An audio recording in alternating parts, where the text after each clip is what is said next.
এখানে যারা সাধারণ মানুষ আছেন তারা মানুষের কাছে যে বোঝাতে হবে যে বিএনপি বলছে স্বাস্থ্য কার্ড, কৃষিকার্ড সহ বিভিন্ন শ্রেণী পেশার মানুষকে কিভাবে পুনর্বাসন এবং সহযোগিতা করা হবে, কিন্তু জামাত সেদিকে না যেয়ে তারা বেহেশতের টিকিট বিক্রি করছে। জামাতের কাছে আমি একজন রাজনৈতিক কর্মী হিসাবে প্রশ্ন রাখতে চাই, যারা ভোট দেবে তারা যদি বেহেশতে যায় তাহলে সৌদি আরব, মক্কা, মদিনা যে সকল ইমাম মুয়াজ্জিম আছেন তারা কি বেহেশতে যাবেন না? এই প্রশ্নের উত্তর জামাতকে দিতে হবে। আজকে বিভিন্ন ধরনের ভণ্ডামি করা হচ্ছে। প্রধান অতিথির দৃষ্টি আকর্ষণ করে বলতে চাই, গতকালকে সোশ্যাল মিডিয়াতে দেখছি বিভিন্ন জায়গায় তারা নাকি কোরআন শপথ করানোর চেষ্টা করছে। আমরা তীব্র নিন্দা এবং প্রতিবাদ জানাই। বাংলাদেশের মানুষ ধর্মভীরু লোক, কিন্তু কোনো ধর্মকে নিয়ে যারা ব্যবসা করবেন, রাজনীতি করবেন, সেটা কিন্তু বাংলাদেশের মানুষ হতে দেবে না। প্রধান অতিথির দৃষ্টি আকর্ষণ করছি, আমার বামে একজন প্রতিবন্ধী বৃদ্ধ, তিনি সকাল থেকে এসে গলায় বিভিন্ন লেখা ঝুলিয়ে রেখেছে, তার নাকি জামাত শিবিররা জমি জমা আত্মসাৎ করছে।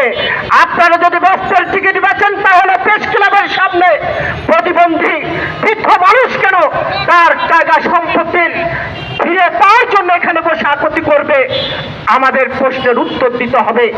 ভয়ঙ্কর যেই ষড়যন্ত্র মেতে উঠেছে, যারা লুঙ্গির তলা থেকে গত 17 বছরে শেখ হাসিনার কাছে কিভাবে দিনের ভোট রাতে করা যায় সেই প্রশিক্ষণ নিয়েছে, যারা তাহাজ্জুদের নামাজ পড়ে মানুষের ভোটকে ফাঁকি দিয়ে দিনের ভোট রাতে করেছিল সেই শেখ হাসিনা, তার সাথে মিলামিশা করে এখন আবার গভীর ষড়যন্ত্র করছে। আমরা গত কয়েকদিন যাবত দেখতে পাচ্ছি প্রবাসীদের যে ব্যালট পেপার দেওয়া হয়েছে সেখানে কি ধরনের অনিয়ম আমরা দেখতে পেলাম। আমরা নির্বাচন কমিশনকে প্রশ্ন রাখতে চাই, এই অনিয়মের দায় কিন্তু আপনারা এড়াতে পারেন না।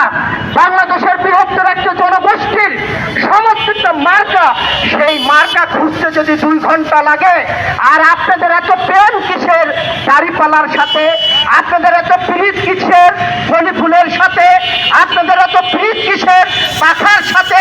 সেই প্রতীককে যখন সামনে নেন আর আমাদের এই বাংলাদেশের বৃহত্তর জনগোষ্ঠীর সেই প্রতীক যখন মাঝখানে দেন, ওখানে ঢিল মারলে অন্য প্রতীকই জড়িয়ে যাবে, এই ভোট রিজেক্ট হবে।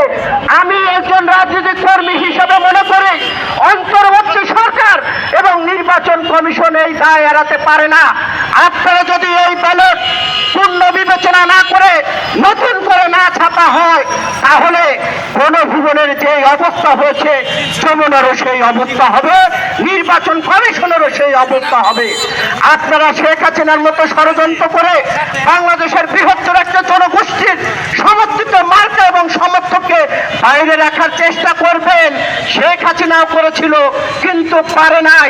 সাবধান হন, সাবধান না হলে বাংলাদেশের বড় মানুষ নিয়ে আমরা নির্বাচন কমিশন অভিমুখে যাত্রা শুরু করব।